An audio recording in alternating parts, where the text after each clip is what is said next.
কপিল শর্মার শোতে কেন দেখা যায় না ভুরিকে? কেন শো ছেড়ে দিলেন সুমনা চক্রবর্তী? তবে কি অপমান সহ্য করতে না পেরে এমন সিদ্ধান্ত অভিনেত্রীর? এত বছর পর মুখ খুললেন পর্দার মঞ্জু। দ্য কপিল শর্মা শো থেকে কমেডি নাইট উইথ কপিল একটানা বেশ কয়েক বছর কপিল শর্মা টিমের সদস্য হিসেবে দর্শকদের হাসিয়েছেন সুমনা চক্রবর্তী।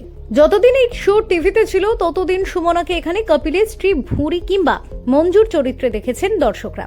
তবে বর্তমানে এই শো নেটফ্লিক্সে সম্প্রচারিত হয়, কিন্তু সুমনাকে আর এখন দেখা যায় না এই শোতে। না, শুধু সুমনা নয়, বরং অনেকেই এই শো ছেড়েছেন একে একে। যদিও কপিলের বিরুদ্ধে কিংবা এই শো এর বিরুদ্ধে তেমন একটা মুখ খোলেননি কেউ, তবে এবার সুমনা জানালেন তার শো ছেড়ে দেওয়ার কারণ।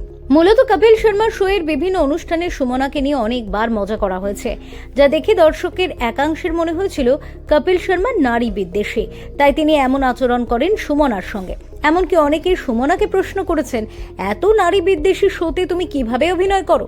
উত্তরে সুমনা হামেশাই বলেছেন, এটা একটা শো, এটা একটা স্ক্রিপ্টেড শো। তবে সম্প্রতি একটি সাক্ষাৎকারে সুমনা বলেছেন, যখনই কেউ আমাকে প্রশ্ন করেছে তাদের বলেছি এটি কেবল অভিনয়, এটি কেবল একটি টিভি শো। এখানে কখনোই কপিল সুমনাকে অপমান করছে না। পাশাপাশি সুমনা এও বলেছেন, এখানে বিট্টু এবং তার স্ত্রী মঞ্জুর মাধ্যমে যা কিছু দেখানো হয় আক্ষরিক অর্থে এগুলো আমাদের চারপাশে ঘটে, আর তারই প্রতিফলন দেখানো হয় এই শোতে। অর্থাৎ এর মানে এমন নয় যে বাস্তবে সুমনা কিংবা কপিল ওরকম।